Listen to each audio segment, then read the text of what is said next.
Emma Carter never expected to be the only one holding her mother-in-law's hand as she took her final breath. In a sterile hospital room surrounded by other families' embraces, Emma sat in silence. No husband, no sister-in-law, not a single phone call. But just moments after death she was handed a sealed letter, a rusted key, and a message that would unravel decades of buried betrayal. They never loved me. Now they'll learn what it means to be forgotten.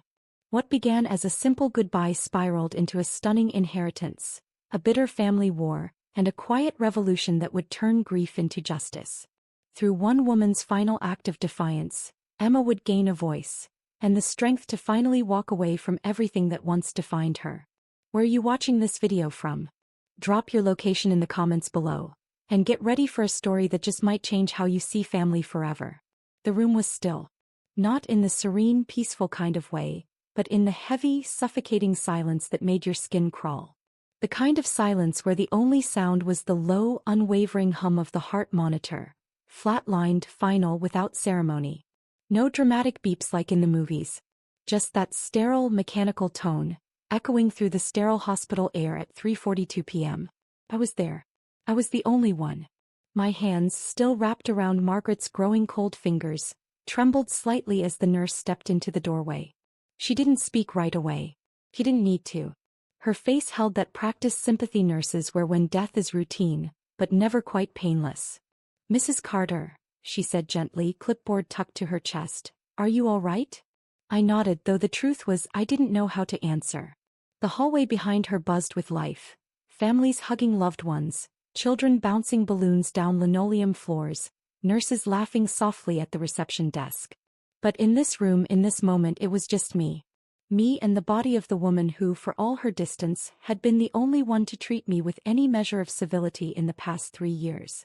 My husband wasn't there. Neither was his sister. Not a single call, not even a courtesy excuse. I had called them several times over the past few days. Texted. Left voicemails. The last one yesterday morning, shaky and pleading, "She's fading. Please come." They never answered. The nurse's expression softened further as she moved to the other side of the bed. "She asked me to give you this," she said quietly, pulling a sealed envelope from her pocket. "She made me promise it would only be handed to you after." I blinked at it. My name was written across the front in Margaret's familiar, sharp handwriting, every letter precise, angled, still elegant even as her body failed her. The envelope was light, a little wrinkled. I took it with hands that barely felt like mine. "Thank you," I whispered, my voice barely audible. I sat down in the chair I had barely left for 3 days, my bones aching in a way that wasn't entirely physical. The nurse quietly stepped out, leaving me with Margaret's belongings, her worn paperback novel, a pair of reading glasses, and the envelope. Slowly I peeled it open. Inside was a single piece of paper. At the top, a key had been taped, old iron, slightly rusted. Beneath it, a handwritten address I didn't recognize. And then, below that, a single sentence that made my blood run cold. "They never loved me. Now they'll learn what it means to be forgotten." My fingers tightened around the letter, heart hammering in my chest. Margaret had never been warm with me, but she'd always been deliberate. Intentional. Every look, every gesture, calculated. This wasn't some sentimental farewell. It was a trigger. A message. A map to something she hadn't wanted spoken aloud. And she had chosen me, not her children, to deliver it. I should have felt honored. Instead, I felt like I was holding something dangerous. After the paperwork was signed and her personal effects gathered, I walked out of the hospital into the unforgiving sunlight. It was bright, obscenely so. In the parking lot, I sat in my car for nearly 20 minutes, the key and the letter still in my lap, before I could convince my fingers to turn the ignition. My phone buzzed. 3 missed calls from work. Still none from Travis. None from Amanda. The absence of their presence wasn't surprising anymore. It was just loud. As I drove, the images of Margaret's final days played in my mind like a film I hadn't agreed to watch. Her sudden silence. Her long stares. The way she sometimes looked at me when she thought I wasn't paying attention, as if trying to memorize something. Or maybe decide something. I hadn't questioned it then. But now it felt intentional. Like she'd been sizing me up for something only she understood. The traffic lights blurred. Pedestrians strolled in slow motion. Everything outside the car moved as if the world didn't know someone had just died. Someone who had lived through being dismissed by her own children. Who had whispered nothing in her final hours but left behind a ticking box of truth. At home the air was stale still. I dropped my coat over a chair and set the letter on the kitchen counter. The phone finally rang. It was Travis. His voice casual, almost bored. "Hey babe, you coming home soon? Did you remember the groceries?" I froze, gripping the counter's edge. "Margaret died today," I said, eyes locked on the letter. Silence. Then, "Oh. When?" "3:42, I replied. "You would have known if you'd answered." His sigh was slight, annoyed. "You know how it is. Meetings all day. She was never easy." I hung up before he could say more. The house felt colder now. The kitchen counters full of unpaid bills and magazines felt pointless. That night I didn't sleep. Travis came home late, crawled into bed without a word and left before sunrise. I stayed awake, clutching the key from Margaret's envelope like a warning. And by morning I had made my decision. I would follow the letter. Follow the key. Follow the address that no one had dared to mention. I didn't know where it led or why Margaret trusted me and not her children. But I knew one thing with certainty. This wasn't just about a death. This was the beginning of something else. Emma didn't realize it yet, but the door she was about to unlock would not just reveal a hidden life. It would ignite a fire that had waited years for a spark. The drive out of town felt like falling through a dream that refused to end. The farther I went, the narrower the roads became. Smooth asphalt gave way to cracked pavement, then to gravel scattered with weeds. The GPS screen blinked its last direction before the signal cut out entirely, leaving me with nothing but Margaret's handwriting and the silence of the countryside. Trees lined either side like silent witnesses, their branches bending in the wind as if pointing the way. I slowed the car as a rusted iron gate came into view. One side hung ajar, creaking ever so slightly in the breeze. There was no sign, no mailbox. Only the address from the letter carved faintly into a stone post nearly hidden by overgrown bushes. I parked and stepped out, gravel crunching beneath my shoes. The air was thick with the scent of wild roses and wet earth. In front of me stood a small cottage, weathered and slumped from years of neglect. The paint, once white, now peeled in long gray strips, revealing the bare wood underneath. Vines coiled tightly around the porch columns, thorned and untamed. The windows were clouded with dust. Still, there was something unmistakably intentional about the place. Not forgotten but protected. The key fit the lock like it had never been removed. As I turned it, the door gave a low groan before opening inward with a slow, aching sigh. I stepped inside, blinking against the dimness. The air was dry, faintly scented with lavender and old paper. Shafts of sunlight pierced the room through heavy curtains, illuminating dust that swirled in lazy spirals. Bookshelves lined one wall, packed tight with old hardcovers. A collection of family photographs sat untouched on a side table.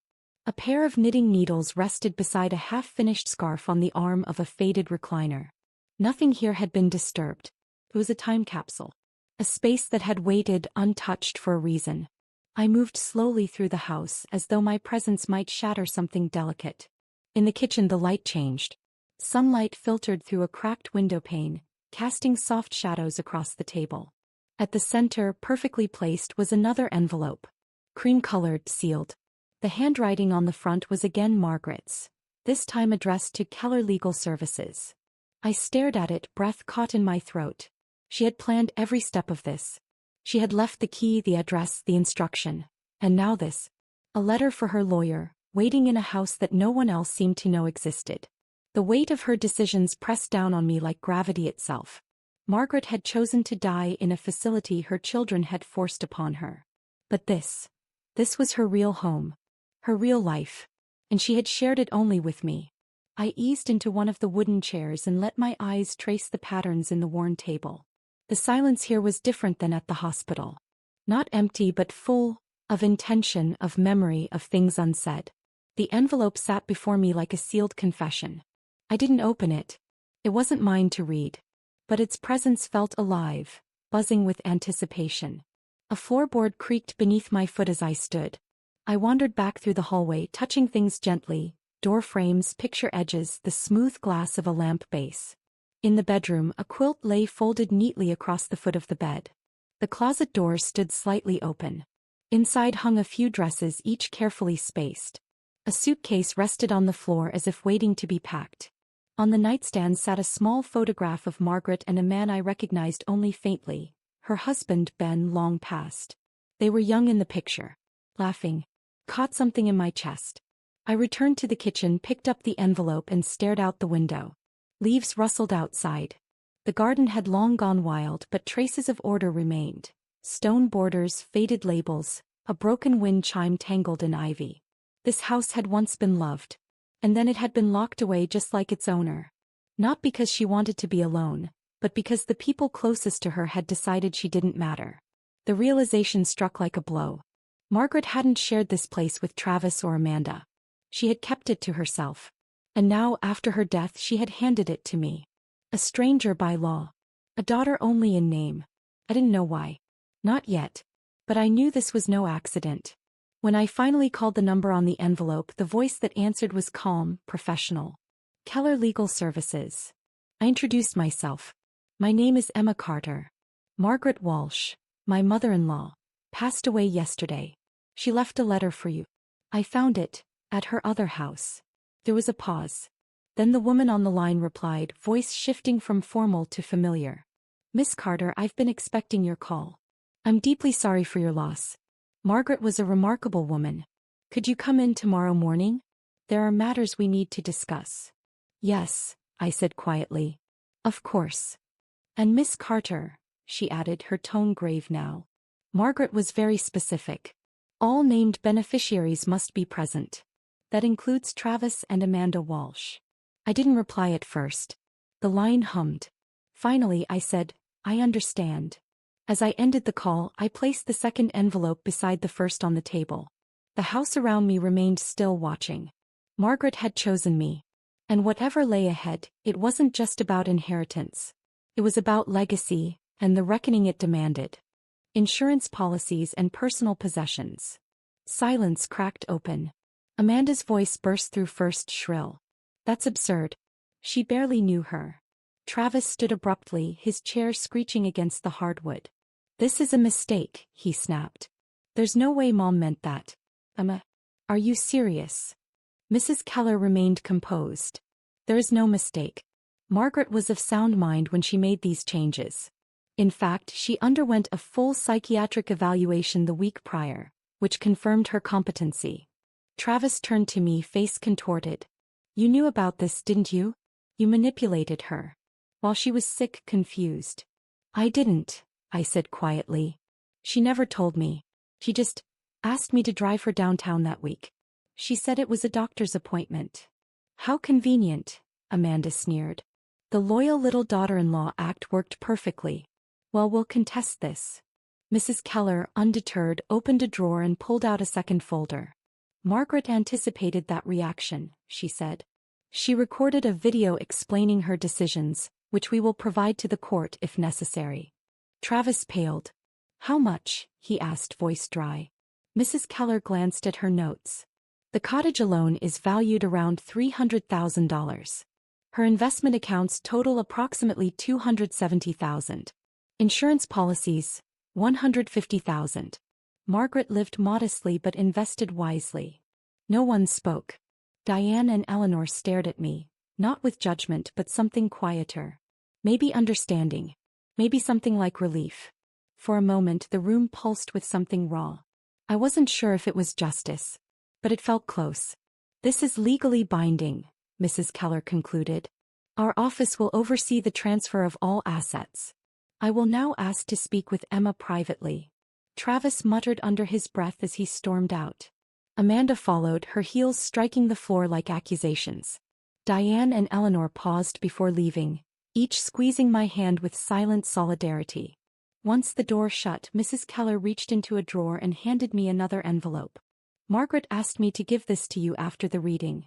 She said you would understand. I opened it with slow, steady fingers. Inside, in Margaret's handwriting, was a single line. Forgive no one. Let them beg. Let them kneel. And when they do, smile, turn and walk away. I folded it carefully and placed it in my purse. When I looked up, Mrs. Keller was watching me, not with pity but with something else. "She chose you," she said softly. "Not just as her beneficiary, but as her voice." As I stepped out of the office, the city noise returned, cars honking, conversations buzzing. But inside me something had shifted. Margaret hadn't left me wealth. She'd left me a torch. And soon it would be time to light the fire. The cottage greeted me with silence when I returned, but it didn't feel empty. It felt like it had been waiting. Not for anyone, just for me. The hinges of the front door groaned softly as I stepped inside, but I didn't flinch. I walked straight to the kitchen, set my bag on the table, and stared at the spot where Margaret's envelope had been just a day ago. That letter had upended everything. But it was only the beginning. I needed to understand. Not just what she had left me, but why. I wandered through the cottage, eyes lingering on every object. Each room was modest, lived in, arranged with care that only comes from someone who finds comfort in solitude. The living room shelves were packed with books, many well-worn, their spines soft from use. Framed photographs dotted every wall, some of Margaret and Ben smiling in their youth, others of places I couldn't name. One image caught my attention. Margaret sitting on the porch, hair pinned back, knitting in her lap. Her gaze was fixed outward, far away. She looked thoughtful, resigned. I moved to the bedroom. The bed was neatly made, the quilt tucked with a precision that spoke of daily ritual. Beside it sat a small chest, barely visible beneath the dust-ruffled edge. I hesitated, then knelt. The lid creaked as I opened it, revealing rows of journals, each marked with a year in Margaret's elegant handwriting. The latest was dated just a few months ago. I carried it to the armchair near the window and sat down, holding the book as if it might vanish. The first entry began with 6 simple words. Ben has been gone 7 years. Her penmanship was firm, deliberate. I read on. That entry spoke of loneliness. Of Travis calling for the first time in months. Not to check in, but because he needed money for car repairs. She gave it to him, though she knew better. "Because I'm still a fool," she wrote, "still believing a mother's love should be unconditional." There was no bitterness in the line. Just sadness. Honest, unflinching sadness. I turned the pages slowly. The months passed beneath my fingers. Amanda's visits were rare, often short.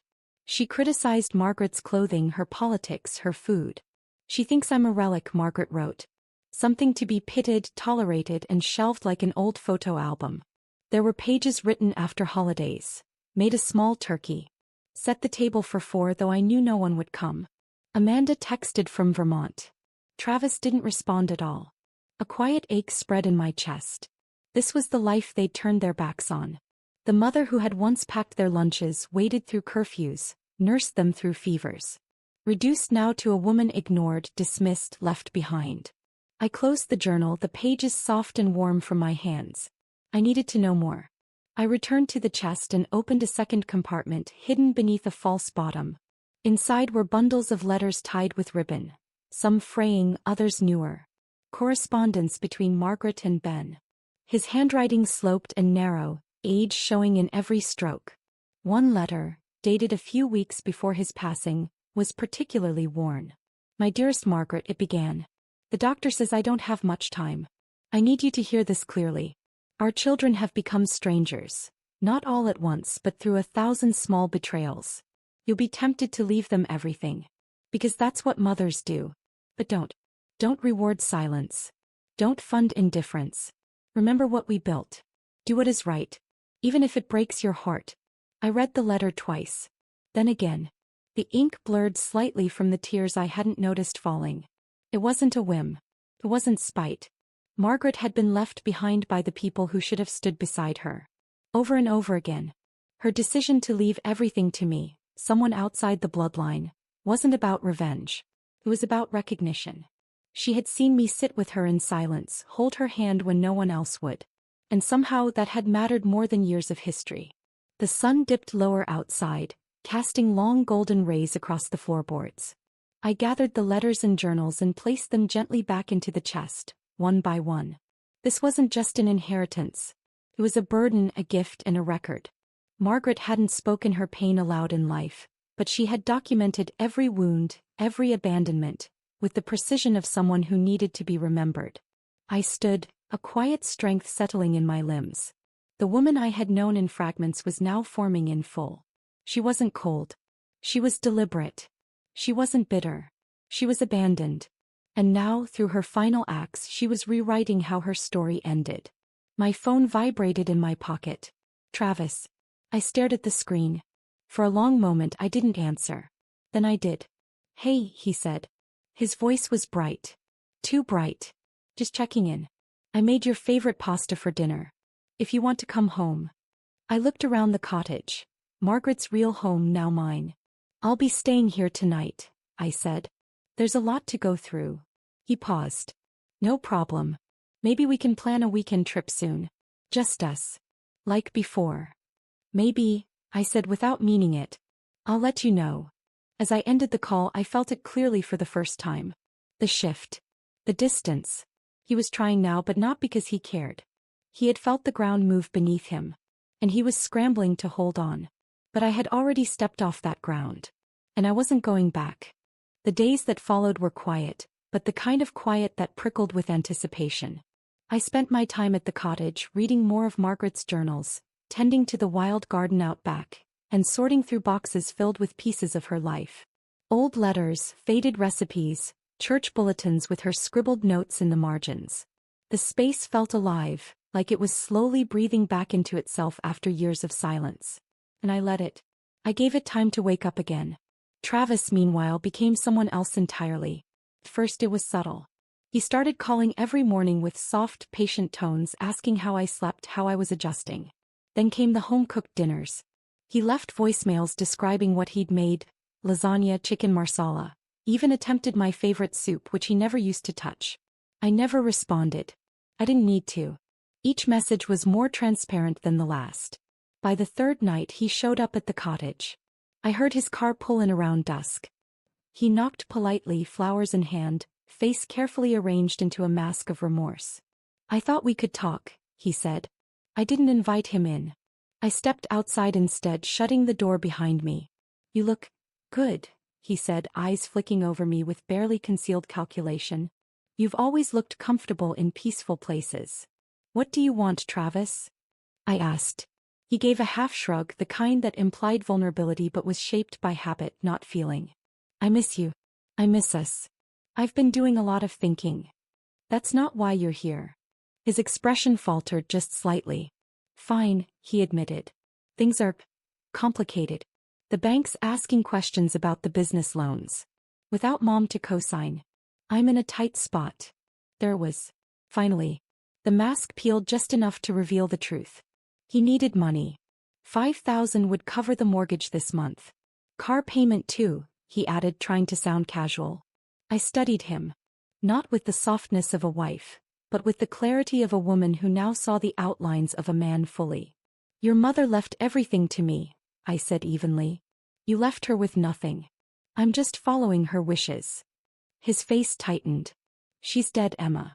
What does it matter to her now? It matters to me. He shook his head slowly, stepping back toward the car. This isn't about Mom anymore. This is about you being vindictive. No, I said quietly. This is about consequences. The following morning Amanda made her appearance, if only through voicemail. The message came in at 2:17 a.m., slurred and frantic. My landlord's threatening eviction. I lost my job because of that stupid court thing. This is all your fault. The least you could do is help me out. She didn't say my name. She didn't say please. I deleted the message without listening twice. Margaret's words echoed in my mind, crisp and unwavering. Let them beg. Let them kneel. And when they do, smile, turn and walk away. It wasn't cruelty. It was clarity. I returned to the cottage and resumed my work, ripping out moldy carpeting, meeting with a contractor about repairing the sagging porch, sketching layouts for a community room. Margaret had written once, Ben and I dreamed of hosting dinners here. We wanted this space full of conversation and light. Then life got in the way. I was determined to finish what she started. Then 1 week after the reading, a large manila envelope arrived at the cottage by courier. Inside, a petition. Amanda was officially contesting the will. Allegations included undue influence, lack of mental competence and manipulation by the beneficiary, me. Every sentence dripped with assumption. I was painted as a snake who had slithered into a dying woman's good graces and turned her against her own blood. My hands shook as I called Mrs. Keller. She answered immediately as if she had been expecting me. "It's all right, Emma. We're prepared." Amanda approached 3 different firms before finding one desperate enough to take her case. But Margaret prepared everything. "We have her evaluations. Her recordings. Her journals. It's all ready." The court date was scheduled for the following week. And with it came a new kind of tension. Not fear exactly, but pressure. Travis stopped calling. Amanda went silent. But I knew better than to mistake silence for surrender. They were preparing their next move. 2 days before the hearing, Mrs. Keller invited me to her office. She led me into the same room where the will had been read. The air felt tighter now, as though the walls were listening. "I want to show you something," she said, setting a small digital recorder on the table. "Margaret made these in her final months. With full knowledge and consent." She pressed play. Margaret's voice emerged, thinner than I remembered, but steady. "Amanda came today. First time in 8 months. Spent 12 minutes complaining about her job. 20 scrolling through her phone. When I told her my scan came back worse, she asked if she could borrow my mother's earrings. I said no. She called me selfish." Mrs. Keller stopped the recording. "There are more. Dozens.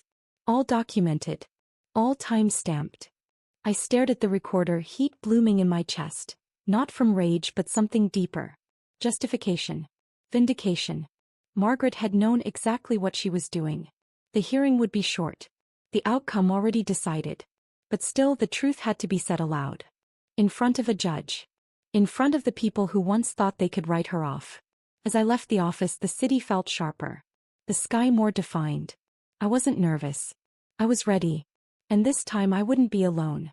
The courthouse was a low, gray building tucked between 2 banks and a vacant lot. Nothing about it looked grand. It wasn't the kind of place for landmark verdicts or media frenzies. But to me, that small courtroom felt heavier than any courtroom I'd ever imagined.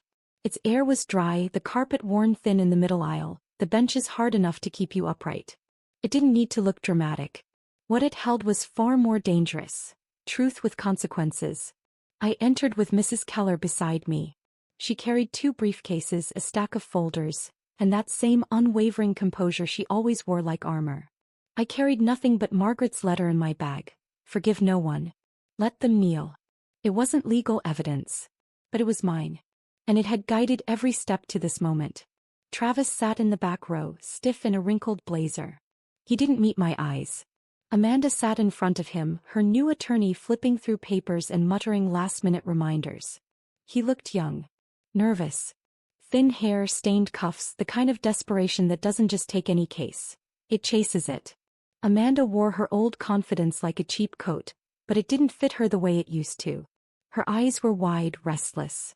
Her heels tapped the floor with a rhythm that made the room feel smaller. The judge, a middle-aged woman with reading glasses and an air of practiced efficiency, entered and nodded for the hearing to begin. Amanda's attorney rose first. His voice tried to sound commanding but trembled at the edges. "Your Honor," he began, "we are here to contest the will of the late Margaret Walsh on grounds of undue influence and mental incompetence. Our client, Amanda Walsh, believes that Mrs. Emma Carter manipulated Margaret in her final days and coerced her into changing her will." He went on, accusations that Margaret had been emotionally vulnerable, that I had isolated her from her family, that I had taken advantage of a dying woman. Each claim louder than the last. Each word ringing false. And I said nothing. I didn't have to. Mrs. Keller stood next. She didn't raise her voice. She didn't gesture for effect. She simply opened a folder and began to dismantle the argument one piece at a time. Margaret Walsh underwent a psychiatric evaluation 1 week before revising her will. Here is the signed and notarized report from Dr. Elisa Rowan, confirming full mental capacity. She slid the document across the table to the judge. She also left behind a series of personal recordings, audio diaries detailing the state of her relationships with her family, including Amanda Walsh. These were made with full consent, verified by time stamps and medical records. Mrs. Keller clicked play on a small recorder. Margaret's voice, distant but distinct, filled the courtroom. "Amanda visited today. First time in 8 months. She stayed for less than an hour and most of it was spent on her phone. When I tried to talk about my diagnosis, she changed the subject. She asked if I still had my mother's earrings. I said no. She called me selfish and left. The judge's eyes didn't move from the bench. Amanda didn't speak. Her attorney fumbled for a rebuttal but found none. Mrs. Keller continued, calm and relentless. She presented Margaret's journal entries, physician's statements, and a copy of the video Margaret had recorded. Her sitting in the chair of that cottage, speaking directly to the camera about her decisions, her regrets, her resolve. By the end there was nothing left to say. The judge took a breath. The will stands. The court finds no evidence of coercion or incompetence. Contest dismissed. Legal costs will be the responsibility of the petitioner. Amanda's mouth fell open. Travis dropped his gaze to the floor. The decision was swift. But its impact would ripple wider than any of them had expected. Outside the courthouse, reporters weren't waiting. But people were. The story had already begun to spread, first through the local paper, then by word of mouth. A woman left everything to her daughter-in-law instead of her children. A court confirmed it was justified. Within a week, Amanda's boutique put her on unpaid leave. Her name began to disappear from charity committee rosters. Her boyfriend stopped appearing in her posts. She posted nothing for days. Then weeks. Travis tried to act unfazed. But the cracks showed. He stopped calling. Stopped pretending. One evening, I returned to the house we once shared to retrieve a few final belongings. He was there, sitting at the kitchen table with a half-empty whiskey glass and a rage too big to hide. Happy now, he spat. You turned my own mother against me. From beyond the grave. She did that all by herself, I said. I was just the one who stayed to watch. He stood up fast, stepping closer. You played the perfect daughter-in-law while you poisoned her. You think this makes you better than us? No, I said, stepping around him. It just makes me honest. I walked upstairs without looking back. The silence between us said more than any argument could. The next morning I called a moving company. I packed the last of my things. The house we had shared never felt like mine. Not once. But the cottage. That cottage was different. It was steady. Chosen. I'm moving permanently, I told Travis. We'll discuss divorce terms through our attorneys. His face twisted in disbelief. Divorce? Are you serious? I paused at the door. Dead serious. Then I closed it behind me and didn't look back. Margaret's words stayed with me. Let them kneel. And for the first time I understood what she meant. The cottage changed after that. It was subtle at first. The creak of floorboards seemed less mournful, the light through the kitchen window warmer. Or maybe it was me. Maybe the shift had always been waiting for the right person to claim it. I swept out rooms that had gathered decades of dust, cleared cobwebs from corners where time had curled up and slept. Each drawer, each photo, each forgotten tin of buttons felt like a conversation with Margaret. She hadn't left just a house. She'd left a mission. I started with the porch.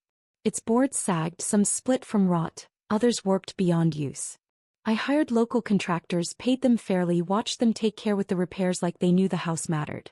They did. In small towns, stories travel faster than tools. People already knew. They just hadn't said it out loud. Not yet. Inside, I replaced the threadbare carpets with warm, polished wood. Painted the walls with soft, welcoming colors. Shades Margaret might have loved. Gentle blues, muted greens, creamy whites. Nothing too bright. This was a house for stories, not spectacle. A place where someone could sit at a worn kitchen table and be heard. The journals Margaret left guided every decision. She had once written, Ben and I dreamed of turning this into a place for others. A place full of music, conversation, and shared meals. Then the children grew up. Then he died. Then I stopped dreaming. But I hadn't. I filed paperwork for nonprofit status and named it Margaret's Haven. It felt right. Not just a tribute but a restoration. Not of memory but of purpose. I met with Mrs. Keller to help draft the legal documents, allocate a portion of the investments, and structure a foundation that could sustain itself. The opening was scheduled for what would have been Margaret's 73rd birthday. The night before, I sat alone in the finished dining room. The table was set for a dozen guests, fresh flowers in mismatched vases, teacups and folded napkins arranged just so. I thought of all the birthdays Margaret had spent alone. And I made a quiet vow that no one would feel that way again if I could help it. When the day came, the house filled with people. Diane arrived early, holding a pie and wearing a pin Margaret had once complimented. Eleanor brought a photo album and a small bouquet of wildflowers from her garden.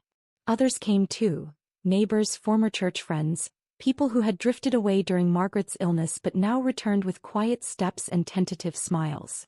Not for gossip. For remembrance. For something good. She would have loved this, Diane whispered as she walked through the rooms. Though she'd pretend not to. She laughed gently. Then she'd write every detail in her journal when we left. She made everyone feel like they belonged, Eleanor added, pausing by the fireplace. Even when her own family forgot her. I nodded, throat tightening. She didn't forget them, I said. She just chose not to keep waiting. That afternoon we served tea and pastries. We read one of Margaret's early journal entries aloud. A story about a church potluck where her peach cobbler won first place, and she pretended to be surprised. The laughter that followed didn't feel heavy. It felt earned. Just as the last of the guests were leaving, Travis called. I didn't answer. He sent a text instead. Can we talk? Please. Just coffee. 1 hour. A day later, a handwritten letter arrived. Inside was an apology so carefully composed it felt like a press release. I agreed to meet, curiosity more than hope guiding me. We met at our old restaurant, the place where he once proposed. He'd reserved our favorite table, brought champagne, even held a velvet box between his hands. I found Mom's ring, he said, voice low. She'd want you to have it. I didn't speak. I reached into my bag and placed a manila envelope on the table. His face brightened, maybe thinking it was reconciliation, a bridge. But as he opened it and saw the divorce papers, his expression collapsed. What is this? He asked, though he knew. It's what you chose, I replied. Long before today. He tried to protest. Spoke about change, about second chances. But none of it held weight. I stood calm. Unmoved. You made your decisions when you ignored her calls, when you left her to die alone. This isn't about me punishing you. It's about me freeing myself. He stared at me, something close to realization flickering in his eyes. But it came too late. This isn't over, he muttered as I walked away. But it was. Back at the cottage, the wind had picked up. The new wooden sign above the front door, Margaret's Haven, swayed gently in the breeze. I touched its edge and smiled. The past wasn't gone. It had simply been rewritten. And now the future was finally mine to define. The invitation arrived folded in cream cardstock, embossed with navy ink and formal serif letters. A regional conference on elder care and community support was being held 2 towns over. The organizer had visited Margaret's Haven during our open house and stayed for nearly 2 hours, walking through each room, speaking with our volunteers, pausing often to take notes. When she called me weeks later, her voice carried that mix of warmth and urgency that made it hard to say no. We'd love for you to speak, she said. Your story, Margaret's story, people need to hear it. I didn't say yes immediately. I wasn't sure how to compress something so personal, so sprawling into one speech. But as I walked through the halls of the cottage that night, hearing the faint laughter from the community dinner downstairs, catching glimpses of seniors sharing tea and stories in the back room, I knew what I needed to do. The conference stage wasn't grand. Just a clean podium, rows of folding chairs, a neutral carpet beneath bright white lights. But the room was full. Healthcare workers, social service directors, volunteers, people who had dedicated their lives to care, and others just beginning to understand what that word really meant. I stood behind the podium with my notes folded in one hand, but I didn't look at them. I didn't need to. My mother-in-law died alone, I began, voice steady. Not because she had no family, but because her family chose not to be there. The silence in the room shifted. It wasn't just polite anymore. It was listening. I didn't know her well while she was alive, but I held her hand as she passed. I was the only one. No son. No daughter. No calls. Just a letter, a key, and a line that changed the course of my life.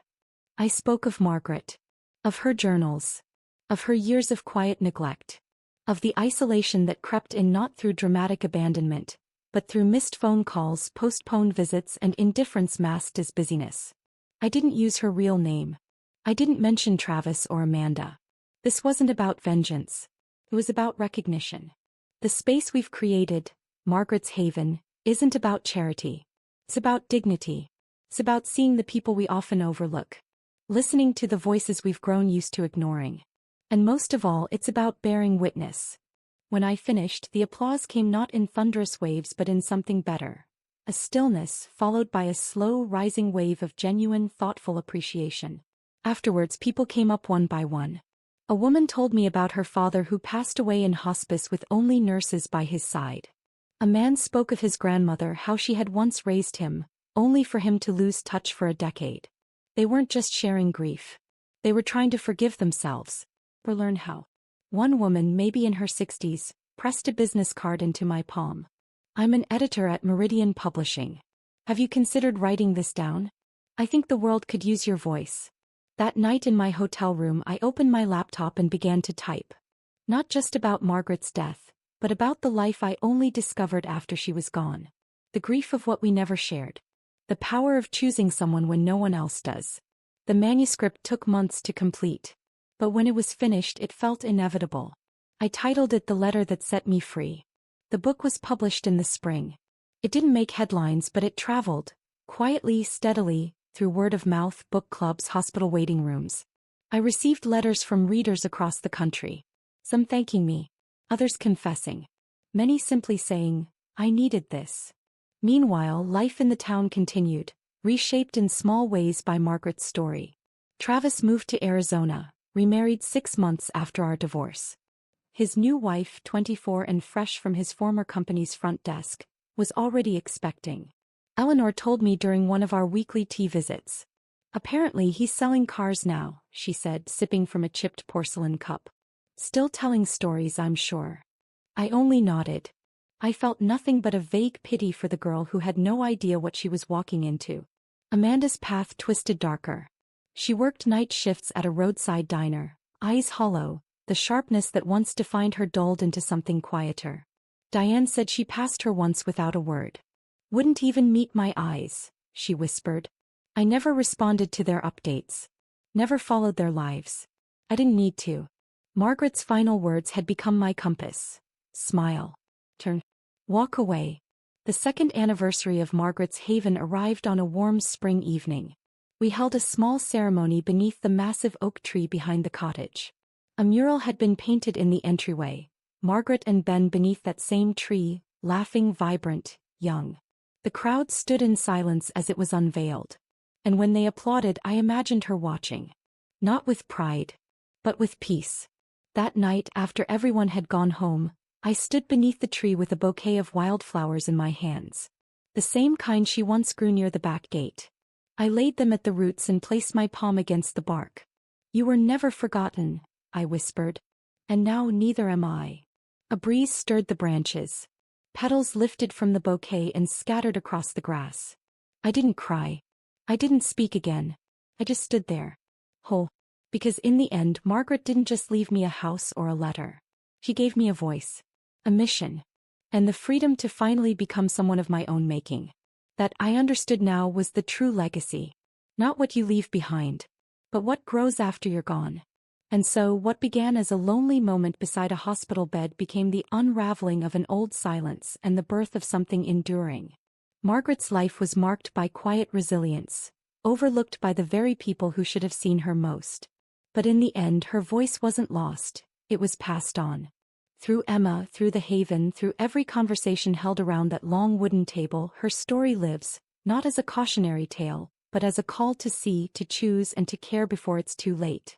Have you ever witnessed a moment where someone finally stood up for themselves? Or for someone else who had no voice? Tell us in the comments. We'd love to hear your story. If this journey moved you even a little, don't forget to like this video, share it with someone who needs it, and subscribe to the channel so you never miss another powerful story like this one.